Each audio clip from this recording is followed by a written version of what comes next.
আসসালামু আলাইকুম আমার এক কাপ চায়ের বন্ধুরা, কেমন আছেন? আশা করছি ভালো আছেন। ছুটির সকাল, সারাটা দিন চমৎকার কাটুক। এক কাপ চা খেতে খেতে আজকে আরেকটি বিষয় নিয়ে আপনাদের সঙ্গে কথা বলি। এত বিষয়ে প্রতিদিনের অবতারণা ঘটছে বা একই বিষয় বারবার চর্বিত চর্বণের মতো হচ্ছে, তারপরেও বলতে ইচ্ছে করে কথা নিয়ে, কারণ আমরা সাধারণ মানুষরা অনেকেই ভুক্তভোগী এইসব বিষয়ের ব্যাপারে। সে কারণেই কিন্তু কথা চলে আসে। আর যদি একটু সচেতন হন বা এই ব্যাপারে নিজের মতামত থাকে, তখন তো কথাই নেই।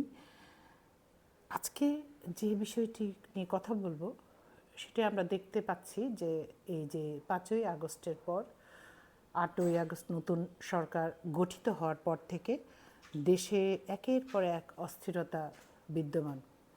দেশে এবং দেশের বাইরে, বাইরে অর্থাৎ আমাদের পার্শ্ববর্তী দেশে তারা এত মিথ্যে প্রোপাগান্ডা চালাচ্ছে এবং এমন সব বিষয় নিয়ে তারা কথা বলছে যেটি বলা উচিত নয়। এটি সাধারণ সভ্যতা এবং সভ্য দেশের নাগরিক হলে তাদের দেশের সাংবাদিকরা এইভাবে মিথ্যে কথা বলতে পারতো না। কথার মধ্যে যদি সত্যতা থাকতো তাহলে কিছু বলার ছিল না, কিন্তু দেখা যাচ্ছে অধিকাংশ কথাতেই কোনো সত্যতা নাই বা সত্য কোনো ঘটনা নিয়ে কথা বলা হচ্ছে না। হয়তো ঘটনা হয়েছে একটি, আরও সেটিকে অন্যভাবে বিকৃত করে উপস্থাপন করা হচ্ছে। এটা কিন্তু আমরা সবাই জানি, সেজন্য সেটা নিয়ে কথা বলছি না, বলতে চাইছি না। কিন্তু আমার কাছে অবাক লাগছে যে আমাদের দেশের দেশীয় সাংবাদিকদের আচরণ, অধিকাংশ, সবার ক্ষেত্রে বলছি না, অধিকাংশ ক্ষেত্রে তারা বিভিন্ন চ্যানেলে টক শো করছেন। বেশিরভাগই মানে সাংবাদিকের সঙ্গে সঙ্গে রাজনৈতিক নেতারা আছেন, সুশীল ব্যক্তি আছেন। আমি সুশীল ব্যক্তি রাজনৈতিক নেতাদের কথাও বলবো, সেই সাথে সাংবাদিকদের কথা, কারণ সাংবাদিকের হচ্ছে সত্য পরিবেশন করা। আমরা যদি দেখি যে এই দেশে সাংবাদিকের একটা, যে কোনো দেশে, এদেশে বলে কথা না, যে কোনো দেশেই সাংবাদিকের একটি বিরাট ভূমিকা আছে দেশে সুশাসন বজায় থাকার জন্য। কিন্তু আমরা গত 16 বছর শুধু না, এর আগেও দেখেছি যে যখন যে ক্ষমতায় থেকেছে যে দল, তারই লেজুর ভিত্তি করতে দেখা গেছে প্রিন্ট মিডিয়া এবং ইলেকট্রনিক মিডিয়ার অধিকাংশ, দুই একজনকে বাদ দিলে। যার ফলে হয়েছে কি, প্রকৃত সংবাদ বা প্রকৃত ঘটনা সাধারণ মানুষ জানতে পারেনি। সেই সাথে শাসক গোষ্ঠী স্বৈরাচারী আচরণ করার সুযোগ পেয়েছে, সাহস পেয়েছে, সুবিধা হয়েছে। যদি এই সংবাদগুলো সঠিকভাবে পরিবেশিত হতো, তাহলে কিন্তু এতটা বোধহয় ঘটনা ঘটতো না। তাহলে এই ধরনের যারা এখান থেকে পালিয়ে গেছেন, তাদেরও বোধহয় এভাবে পালাতে, দেশ ছেড়ে, মানে দেশের সর্বোচ্চ প্রধান যিনি, তিনি থেকে বায়তুল মুকাররমের খতিব পর্যন্ত সবাইকে পালিয়ে যেতে হতো না। এমনকি বিশ্ববিদ্যালয়ের ভিসি মহোদয়রাও পালিয়ে গেছেন শুনছি, কারণ তাদের নাম টাম তো দেখি না, কোনো কথাও দেখি না তাদের। আমি জানি না আসলে তারা পালিয়ে গেছেন না দেশেই কোথাও লুকিয়ে আছেন। এখানে যে বিষয়টি, এই মিডিয়াগুলোর মাধ্যমে প্রতিদিনের যে আলোচনা, প্রত্যেকটা মিডিয়াতেই কিন্তু এই টক শোগুলো হয়ে থাকে, সমসাময়িক বিষয় নিয়ে, রাজনৈতিক বিষয় নিয়ে, দ্রব্যমূল্য নিয়ে, সরকারের ক্রিটিসিজম করে এইসব বিষয়ে প্রাধান্য পেয়ে থাকে, এবং চলমান পরিস্থিতির সম্পর্কে। আর যে পলাতক সরকার সম্পর্কে তো আছেই, প্রতিদিনই কোনো না কোনো ঘটনা ঘটছে, সেটি নিয়ে আমরা কথা বলছি, যারা বলছেন আর কি। কিন্তু একটা জিনিস আমার ভেবে অবাক লাগছে, যে সাংবাদিকগুলো প্রতি মুহূর্তে, যে সুশীল সমাজ প্রতি মুহূর্তে এই প্রফেসর ইউনূস সাহেবকে অভিযোগ করছেন বা অভিযুক্ত করছেন যে উনি কিছুই পারলেন না, উনি কি করলেন, না পারলে ক্ষমতা ছেড়ে দেন, কেন আসছেন, বিভিন্নভাবে। এই মানুষটাকে বলার কি আছে আমি জানি না। উনি নিজের ইচ্ছায় আসেননি, ছাত্রদের নিষ্পেষণ বা ছাত্রদের এই ত্যাগকে সম্মান জানাতেই উনি এসেছেন, ওনার বক্তব্য থেকে যেটা জানা গেছে, এবং এটাই ঠিক। কারণ উনি তখন ফ্রান্সে ছিলেন এবং হসপিটালে ভর্তি ছিলেন চিকিৎসায়, ছাত্ররা যখন তাকে আহ্বান জানিয়েছে তাদের সরকারে। এবং তারও আগে বলে রাখা ভালো, যে বিএনপি এখন এত কথা বলছে, কিন্তু তখন ইউনূস সাহেবকে ডাকার আগে বিএনপিকেই বা সব রাজনৈতিক দলকে বলা হয়েছিল যে জাতীয় সরকার গঠন করতে। জাতীয় সরকার গঠন করলে সবার একটা অংশগ্রহণ থাকতো, তখন সবার একটা দায়বদ্ধতা থাকতো। এত কথা বোধহয় আমার নিজের ছোট্ট বুদ্ধিতে যেটা বুঝি যে আসতো না। কিন্তু তখন সকল দল রাজি হলেও বিএনপি হয়নি, কারণ বিএনপি ধরেই নিয়েছে তারা ক্ষমতায় আসবে, সেই জন্য ক্ষমতার ভাগ তারা কাউকে দিতে চায়নি। ভালো কথা, দিতে না চাইলে দেননি, তাহলে এখন তাদের আচরণে তারা সংযত হতে কেন পারছেন না? এটি একটি কিন্তু বিশাল বড় মাপের প্রশ্ন। আর এই যে আলোচনাগুলোতে দেখা যাচ্ছে কি যে তারা কখনোই ভাবছেন না আগে এই সুশীল সমাজ বা আমি যে কথা বলছি এই কথাগুলো আগে বলা গিয়েছে কিনা, সরকারকে এইভাবে সমালোচনা করা গিয়েছে কিনা। কিছুই না, কিছুই বলা যায়নি। একটা ছোট্ট স্ট্যাটাস দিয়েও কিশোরকে অ্যারেস্ট হয়ে যেতে হয়েছে। একটা ইউনিভার্সিটি, জগন্নাথ বিশ্ববিদ্যালয়ের একটা মেয়েকে অ্যারেস্ট হয়ে দীর্ঘদিন তাকে জেলে থাকতে হয়েছে, এবং যেদিন সে ছাড়া পাচ্ছে ওই দিন তার পরীক্ষা, যে আগের দিনও তাকে ছেড়ে দিত, তার জামিন হয়ে গেছে, কিন্তু তাকেও তখনও ছাড়া হয়নি। এরকম বহু ঘটনা ঘটেছে। সেইখানে যদি আমি তুলনা করি, আমি বলছি না যে এখন খুব বেহেস্ত হয়ে গেছে, কিন্তু সেখান থেকে তো আমরা ভালো আছি। আমাদের তো এই 6 মাসে কেউ গুম হয়েছে বলে আমরা শুনি নাই। খুন হলেও সে খুন আগেও হয়েছে। এখানে ব্যক্তিগত ঈর্ষা, ব্যক্তিগত হিংসা, ব্যক্তিগত স্বার্থ চরিতার্থ করার জন্যই খুন হয়েছে, বা পলিটিক্যাল খুন হলেও হতে পারে, আমার জানা নাই। তাছাড়া ছিনতাই আগেও ছিল, বরং এই 6 মাসে অন্তত টাকা পাচার হয়নি। কেন সেই কথা আপনারা বলেন না? প্রফেসর ইউনূসের মতো মানুষ যদি এই মুহূর্তে না থাকতো, ভেবে দেখেছেন দেশের কি অবস্থা হতো? কারণটা বলছে প্রফেসর ইউনূস বিশাল ব্যক্তিত্ব বা বিশাল কিছু করে ফেলেছেন তা কিন্তু নয়, কিন্তু সারা বিশ্বে যে তার ইমেজ, এই ইমেজ অনেকখানি বাংলাদেশকে রক্ষা করছে। উনি কতটা পারছেন বা পারবেন, একজন বয়োজ্যেষ্ঠ মানুষ, কারণ ওনার একার পক্ষে কিছুই করা সম্ভব নয়। আমরা সকলেই যদি লাগিয়ে দিই, আমরা জবরদখল করার ইয়েতে প্রকাশ্যেই বলছে যে চাঁদাবাজি হচ্ছে কেন, বিভিন্ন চ্যানেলই দেখাচ্ছে চাঁদাবাজি কে নিচ্ছে, এখন চাঁদা কে নিচ্ছে, দেখাচ্ছে বাস থেকে চাঁদা তুলছে, বলছে এখন নিচ্ছে ছাত্রদল বা যুবদলের লোকেরা, যুবদলের কথা বলা হচ্ছে বেশি, বা বিএনপির লোকেরা। কেন বলছে? এগুলো তো আমরা বলছি না, আমরা দেখছি, শুনছি। তাহলে সেই পরিবেশটা দায় কার? পলিটিক্যাল লোকেদের। যদি জামাত করে থাকে, জামাত যেখানে করেছে, তাহলে জামাতের। জাতীয় পার্টি এখানে এই মুহূর্ত পর্যন্ত প্রাসঙ্গিক নয়, আর আওয়ামী লীগ তো নয়, তারা তো পালিয়েই আছে। দেশে যে জনগণ, যারা সাধারণ আওয়ামী লীগের সাপোর্টার বা দলের কর্মী ছিলেন, তারাও নিজেদেরকে একটু সন্ত্রস্ত অবস্থায় রেখেছেন। আর মূল যারা, তারা পালিয়ে গেছেন, কারণ এই দেশটাকে তারা ছিবড়ে করে ফেলেছিলেন। সেইখান থেকে পরিত্রাণ পাওয়ার পরেও এইসব মানুষদের কেন একটুখানি কৃতজ্ঞতা বোধ নাই? যে মানুষগুলো, যে ছাত্রগুলো, যে জনতা, সে সাধারণ মানুষ, শ্রমিক, দোকানে কাজ করা, প্রাইভেট কোনো ইয়েতে কাজ করা, হকার, প্রচুর লোক মারা গেছে, লিপিবদ্ধ হয়েছে, জাতিসংঘের হিসাবে এসেছে 14, কিন্তু এর চেয়েও নাকি বেশি, কারণ অনেকেই কে দাফন করে ফেলেছেন এবং অনেকের লিপিবদ্ধ হয়নি, হসপিটালে গিয়েছে, সেখানে রেজিস্টার হলেও অন্য কিছু অসুস্থ বলে করা হয়েছে, সে গুলিবিদ্ধ বা না। আর এখন তো আহত আছে প্রচুর, সেটা তো আমরা সবাই জানি, এটা কোনো মিথ্যা কোনো কথা না, বানানো কোনো কথা না।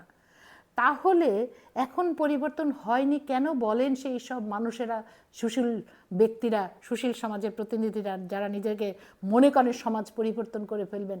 আসলে সমাজ কিন্তু পরিবর্তন হয়েছে, বা যে কোনো ইয়ের থেকে, অন্যায় অত্যাচার থেকে রক্ষা করেছে সাধারণ মানুষ এবং ছাত্র সমাজ।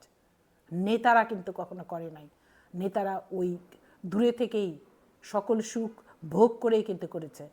আর সৈনিকরা, আমরা 71-এর যুদ্ধেও দেখেছি এটা, আবার এই 2024-এও দেখলাম সেটি। যেসব নেতারা কথা বলছেন তারা কিন্তু আসেন নাই। কি পরিবর্তন হয়েছে তাদের উদ্দেশ্যে বলি, এই তো একটা বললাম, রিজার্ভ বেড়েছে, অন্তত টাকা লুটপাট হচ্ছে না, রেমিটেন্স বেড়েছে, সাধারণ মানুষ অন্য কিছু না হলেও একটু স্বস্তিতে আছে, যে গুম হয়ে যাওয়ার ভয় নাই, প্রকাশ্যে কথা বলতে পারছে, ইত্যাদি ইত্যাদি। আপনি কি রাত ফুরালেই একটা পরিবর্তন চান? যারা চাইছেন তারা কি করেছেন? তারা কি পরিবর্তন করেছেন? যেসব সাংবাদিক বলছেন, তাহলে যেসব সাংবাদিকের লিস্ট দেওয়া হয়েছে, যে এক একজনের কত হাজার কোটি করে টাকা, কি করে সম্ভব? এবং দেশের বিভিন্ন প্রত্যন্ত অঞ্চলের সাংবাদিকরা হরিলুটের সঙ্গে যুক্ত হয়ে গেছে। বর্তমান যারা বড় দল তাদের সঙ্গে যুক্ত হয়ে অন্যের উপর লুটপাট করছে। লুটপাটই বলবো আমি, চাঁদাবাজি করা বা জবরদখল করা, এটা লুটপাটেরই শামিল। তার সাংবাদিকের ভূমিকা কি? যখন যেই দল আসবে সেই দলের লেজুর বৃত্তি করে নিজের আখের গোছানো। আমার মনে হয় এদেশে যদি সাংবাদিকরা সাদাকে সাদা কালোকে কালো বলতো, লিখতো, তা লিখতে পারবে যেদিন সেদিনই লিখতো বা লিখতে পারবে যেদিন সেদিন এই দেশ এমনিতেই অনেকটা সংস্কার হয়ে যাবে। কারণ মানুষের তখন লজ্জা তৈরি হবে। বর্তমানে আমার মনে হয় কারো আমাদের লজ্জা নাই।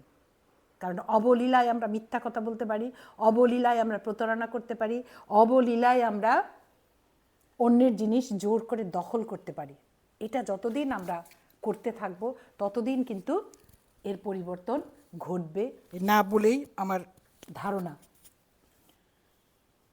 তাহলে আমাদের পরিবর্তন করতে হলে, দেশের সমাজের পরিবর্তন হলে নিজেদের সংস্কার আগে দরকার। আসুন না আমরা নিজেরা আগে নিজেদের সংস্কার করি, নিজেদের চরিত্রটাকে বিশ্লেষণ করি, যে আমাদের মুখের কথা আর মনের কথা যেন আলাদা না হয়। কারণ আপনাদেরকে আমরা চিনতে পারি না, জনগণ আপনাদের চিনতে পারে না। সামাজিকভাবে আপনারা যারা দায়িত্ব ক্ষমতা নিয়ে থাকেন, বড়াই করেন, তাদেরকে আমরা চিনতে পারি না। সুশীল সমাজ মনে করেন বিশাল কিছু ভূমিকা পালন করছেন, কিন্তু বাংলাদেশের সুশীল সমাজ শুধু সুবিধা নিয়েছেন, সাংস্কৃতিক গোষ্ঠী শুধু সুবিধা নিয়েছেন, এর বাইরে কিন্তু কোনো কিছু সাধারণ মানুষের জন্য কোনো কিছু করেন নাই। না হলে এত মিথ্যা কথা তারা কিভাবে বলেন? আরেকটি কথা আসছে যে সংবিধান বদলানো, দেশের নাম বদলানো। আমি মনে করি না দেশের নাম বদলানোর উপর এত বদলানোর কিছু ধরন। হ্যাঁ, সংবিধান আর যে সংবিধান ছিল সেই সংবিধানে এত বেশি কাটাছেঁড়া হয়েছে তার কিছুই নাই। এবং তখন যে সংবিধান করা হয়েছিল সেখানেও যদি কমতি থেকে থাকে, পরিবর্তন হতে পারবে না কেন? এটা তো কোনো ধর্মগ্রন্থ নয়।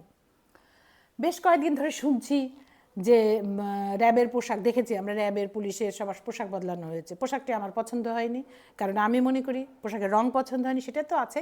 আমি মনে করি ব্যক্তি মানুষ পোশাক বদলালেই শুধু হবে না, মানুষের ভেতর থেকে যদি না বলে দায়বদ্ধতা, অ্যাকাউন্টেবিলিটি যেটি বলি আমরা, প্রত্যেকটি বাহিনীকে সমাজের কাছে, তার কোনো একটি কমিশনের কাছে বা তার ইয়ের কাছে, প্রধানের কাছে বা একটা সংস্থার কাছে দায়বদ্ধতা থাকতে হবে, জনগণের প্রতি তার দায়বদ্ধতা থাকতে হবে এবং তার কৃতকর্মের জন্য তাকে জবাবদিহিতার মধ্যে আনতে হবে। তাহলেই সব কিছুর পরিবর্তন ঘটবে, পোশাক পরিবর্তন করে হবে না। এখন শুনছি র্যাবকে নাকি র্যাট নামে নামকরণ করা হবে, যেহেতু র্যাবের পরিবর্তন করার সুপারিশ করা হয়েছে, সুপারিশ বা বলা হয়েছে জাতিসংঘের রিপোর্টে। তো র্যাবের নাম বদলালে কি র্যাবের চরিত্র পাল্টাবে? একটা জিনিস দেখলাম, একজন র্যাব কর্মকর্তার নাম বলা হচ্ছে যে একজনকে ধরে নিয়ে এসে তার স্ত্রীকে দিনের পর দিন রেপ করেছে, এবং যখন এটি প্রতিবাদ করা হয়েছে তখন বলছে এটি নিয়ম, এটা বলে কিছু হবে না। ভাবতে পারেন এই দেশের মানুষ, পাকিস্তানিরা যখন এই দেশের মেয়েদের উপর নির্যাতন করেছে, যে ঘটনা এখনও আমরা খুব গলা ফুলায় বলি, অথচ এই যে ঘটনাগুলো ঘটে গেছে 16 বছর ধরে পলাতক সরকারের অধীনে, পলাতক সরকার কি জানতো না সব? কিন্তু তারই হয়ে তার মানে কি বলবো, তার অনুসারী বা তার সাহায্যপুষ্ট বলা যাবে না, তার মদতপুষ্ট এবং সুবিধালোভী গোষ্ঠী যারা পালিয়ে আছেন, সংস্কৃতি কর্মী বা সাংবাদিক বা বিভিন্ন মিডিয়ার মাধ্যমে কথা বলে তাদেরকে জাস্টিফাই করার চেষ্টা করছেন, তারা কিন্তু কখনোই এই কথা বলছেন না যে তাদের এত হাজার কোটি টাকা হয় কি করে, তারা কত বেতন পেয়েছেন। অনুরূপভাবে পুলিশেরও আমি বলবো, সকল সংস্থার যারা যেখানে চাকরি করেন, যাই করেন, প্রত্যেককে আয়কর দেওয়া বাধ্যতামূলক করা, যার আয় যদি আয়করের অন্তর্গত হয় বাধ্যতামূলক হওয়া, এবং প্রত্যেকের সম্পদের হিসাব দেওয়া। কয়দিন আগে শুনেছিলাম যে সম্পদের হিসাব দেবেন সবাই, সচিবালয় থেকে শুরু হবে, উপদেষ্টাদের মধ্যে হবে, উপদেষ্টার মধ্যে 1-2জন দিয়েছেন বা প্রেস সচিবকে দেখলাম দিয়েছেন, আদৌ দিয়েছেন কিনা আমি জানি না, এটা ফেসবুকে দেখেছিলাম, সেই জন্যই বলছি। কই এতদিনও দেওয়া হলো না তো? তাহলে সরকার কেন ব্যবস্থা নিচ্ছেন না? এগুলো শুধু মুখ দিয়ে এতদিন ধরে আমরা বিভিন্ন কথা শুনেইছি, এবং মানুষের মধ্যে এরকম একটি ধারণা হয়েছে, এরকম বলেই মানুষ। আরও একটি লক্ষণীয় বিষয়, আমরা যদি পুলিশে চাকরি করি তাহলে মনে করি আমার লাইসেন্স লাগে না, আমি যদি সাংবাদিক হই তাহলে মনে করি আমার লাইসেন্স লাগে না, আমি যদি ডিসি হই তাহলে মনে করি, তার ছেলেমেয়েরা মনে করে যে আমাদের লাইসেন্স লাগে না। কেন? আপনি কি বাংলাদেশের, আপনারা কি বাংলাদেশের আইনের বাইরে? না। আপনি আওয়ামী লীগ করলে আপনার লাইসেন্স লাগে না, আপনি বিএনপি করলে, আপনার বড় নেতা হলে আপনার লাইসেন্স লাগে না, কেন? আর একটি বিষয় এখানে প্রণিধানযোগ্য, যেটি আমি বলতে চাই, যে কোনো পরিবর্তন এইরকম যদি আমরা হাজারো পরিবর্তন ঘটাই আর আমাদের চরিত্রের যদি কোনো পরিবর্তন না ঘটে, তাহলে কোনো পরিবর্তনই কাজে আসবে না। আর একটি বিষয় বেশ কয়েকদিন ধরে, আমি জানি না এটি হবে কি না, আসছে যে বিএনপির দায়িত্ব নিচ্ছেন তারেক রহমানের ছেলে। আমি জানি না তারেক রহমান কেন আসছেন না। তারেক রহমান যদি জিয়াউর রহমানের জায়গা দখল করতে পারবেন কি না আমি জানি না। উনি যেসব কথা বলছেন, অন্তত বিএনপির এই বাংলাদেশে অবস্থানকারী নেতারা যেগুলো বলছেন তার থেকে সম্পূর্ণ আলাদা। একটু হলেও আস্থা রাখতে মন চায়। তার মেয়ে ব্যারিস্টার, একজন সে ছোটোবেলা থেকে ইংল্যান্ডে লেখাপড়া করেছে, উনি যদি বাংলাদেশের রাজনীতিতে আসেন, কেন আসবেন উনি? উনি কি বাংলাদেশে ছিলেন? বাংলাদেশের মানুষকে চেনেন? শুধু পরিবারতন্ত্র, আমরা যেটার সংস্কার চাচ্ছি, সাধারণ যে ছেলেটি বা মেয়েটি দীর্ঘদিন করে রাজনীতি করে আসছে, তার কেন সুযোগ থাকবে না? সে যদি ভালো কাজ করে, মানুষের কথা বলে, মানুষের কাজ জন্য করে, লুটপাট না করে, তাহলে তার কেন সুযোগ থাকবে না? শুধু পরিবারের একজন হওয়ার ফলেই, আমি আওয়ামী লীগের পরিবারের, আমি বিএনপির পরিবারের, আমি জাতীয় পার্টির পরিবারের, সেই সূত্র ধরে আমি রাজনীতি করব, যেমন এরশাদের ওয়াইফ করেছেন, রওশন এরশাদ। কেন? সেই দিন চলে গেছে। নতুন বন্দোবস্ত বোধহয় এগুলোই। আমি জানি না জায়মা রহমান আসবেন কিনা, আলোচনাটা হচ্ছে, সেটাই বললাম। এবং আমার কাছে এটি গ্রহণযোগ্য নয়, আমার মতো অনেকের কাছেই গ্রহণযোগ্য নয়, এবং আমি হলফ করে বলতে পারি দলের মধ্যেও অনেকের কাছে গ্রহণযোগ্য নয়। উপর থেকে চাপিয়ে দেওয়া কোনো কিছু, সময় পরিবর্তন ঘটেছেন। আমাদের যেসব বর্ষিয়ান নেতারা আছেন, সুশীল সমাজের ব্যক্তিরা আছেন, তারা যেভাবে ভাবেন, এখনকার জেনারেশন সেভাবে ভাবে না। এটা বুঝতে হবে, ছেড়ে দেওয়া শিখতে হবে। সময় এসেছে অনেকের অনেক কিছু ছেড়ে দেওয়ার, প্রত্যেককে ছেড়ে দিতে হয়, শেষ পর্যন্ত পৃথিবী ছেড়ে দিয়ে চলে যেতে হয়। দেখেন, মানুষ যেন প্রতারিত না হয়, মানুষ যেন নিগৃহীত না হয়, সেই চেষ্টা করতে হবে। না হলে এই যে 1400, 1500 বা 2000 যাই মারা যায়, একটা মৃত্যু বিনা কারণে এবং সরাসরি গুলি করে মারা, এটি গ্রহণযোগ্য নয়।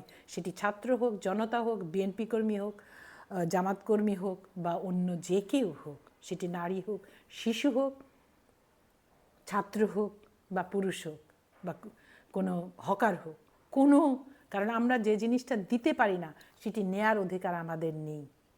তাহলে দেশের যে নতুন একটি সময়ের আবির্ভাব ঘটেছে, বা নতুন একটি সম্ভাবনার উন্মেষ ঘটতে চাইছে, সেটিকে আরও যুগোপযোগী, আরও গ্রহণযোগ্য, আরও কি বলবো এটাকে, ফ্রুটফুল যেটা বলি আমরা, ফলদায়ক হয়, সেটির চেষ্টা আমাদের সকলের মিলে করা উচিত। আমরা কি করছি সেটি না করে, কি হয়েছে, কেন পারলেন না, 6 মাস হয়ে গেল, কি করেন, না পারলে চলে যান, আপনারা বসে বসে কি দেখেন, উপদেষ্টারা কি করেন, এই কাজ নিয়ে ব্যস্ত কেন? আমাদের কি কোনো দায়িত্ব নাই? তরকারির দামের কথা বলেন, দ্রব্যের দাম বেড়েছে ঠিকই, কেন বাড়ছে সেটাও তো আপনাদের ভাবতে হবে। কিন্তু আমি নিজে দেখি যে তুলনামূলকভাবে তরি তরকারির দাম কিন্তু বাড়েনি। ডিমের দাম বেড়েছিল, কমেছে, গত বছরে যেরকম খেয়েছে সেরকমই মাছের দামও, কারণ আমি নিজে বাজার করি, মুরগির দামও তাই 2, 4, 5 টাকা 10 টাকা এদিক ওদিক হেরফের হয়। সেটাও কিন্তু ব্যবসায়ীদের কারণেই হয়, কোনো ছাত্রের জন্য হয় না। আর যদি হয় তাহলে সেই ছাত্র চাঁদাবাজি করে, সে কারণে হয়। আমাদের গৃহিণীদের জন্যও কিনতে হয় না, আমরা কিনতে যাই এবং প্রতারিত হই। বড় বড় ব্যবসায়ী এবং যারা দলবাজ ব্যবসায়ী, সেটা আগের পলাতক সরকারের সময় ছিল, এখনও যে দলগুলো বড় বড় আছে তাদেরও প্রচুর ব্যবসায়ী আছে, তারা যদি সিন্ডিকেট না করে, আবার বলে সরকার সিন্ডিকেট ভাঙতে পারে না, কেন পারে না? তাহলে তো সিন্ডিকেট হওয়ার কোনো কারণ নাই, আছে কি? নাই। কিন্তু এটা আপনিও জানেন, সকলে জানে, আমরাও জানি, আমিও জানি। তাহলে সেখান থেকে বেরিয়ে আসতে হলে দরকার প্রত্যেকের সহযোগিতা। সমালোচনা করবেন, গঠনমূলক সমালোচনা। সমালোচনা ছাড়া কোনো জাতি, কোনো সমাজ এগিয়ে যেতে পারে না। সংসারে, ব্যক্তি জীবনেও কিন্তু সমালোচনার দরকার আছে, কিন্তু সেটি যেন সমালোচনার জন্য সমালোচনা না হয়, গঠনমূলক হয়। কারণ অন্যায়ভাবে সমালোচনা করলে, শুধু বিরোধিতা করার জন্য সমালোচনা করলে, সেই সমালোচনা কিন্তু কখনো কোনো সুফল বয়ে আনবে না। আর যারা ভাবছেন ক্ষমতায় চলে এসছেন, তাদের নতুন করে ভাবতে হবে। ক্ষমতায় এসে এখন যা করছেন তাই যদি করতে থাকেন, তাহলে কিন্তু যারা মরতে শিখে গেছে, ওই যে একটা মরলে, একটা গুলি করলে একটাই পড়ে, আর একটা যায় না, এটাই সবচেয়ে সমস্যা দাঁড়িয়েছে। যে পুলিশ কর্মকর্তা পলাতক হোম মিনিস্টারকে বলছিল, সেইটা কিন্তু শিখে গেছে ছেলেরা। এটা মাথায় রাখে, মাথায় রেখে তারপরে এই যে আজকে এক কথা কালকে এক কথা বলেন না। জেল থেকে ছাড়া পেয়ে সকলে গদগদ হয়ে গিয়েছিলেন, এবং ছেলেরা যে আপনাদের এই সাধারণ জনতা যে আপনাদের ত্রাতা, এটা মেনে নিন। আপনাদের ক্ষমতা কত দূর সবাই জানে, দেখে গেছে। আপনারা কোথার থেকে কোন সুবিধা নিয়েছেন সেটাও অনেকে জানে। আপনাদের আচরণ কী ছিল সেটাও জানে, আপনারা জেল খেটেছেন সেটাও জানে, সব কিছুই জানে। অর্থাৎ এখন কিন্তু কোনো কিছু লুকিয়ে রাখা সম্ভব নয়। ভালো থাকুন, দেখা হবে আরও এক কাপ চাই নতুন কোনো বিষয় নিয়ে। সে পর্যন্ত খোদা হাফিজ, আসসালামু আলাইকুম।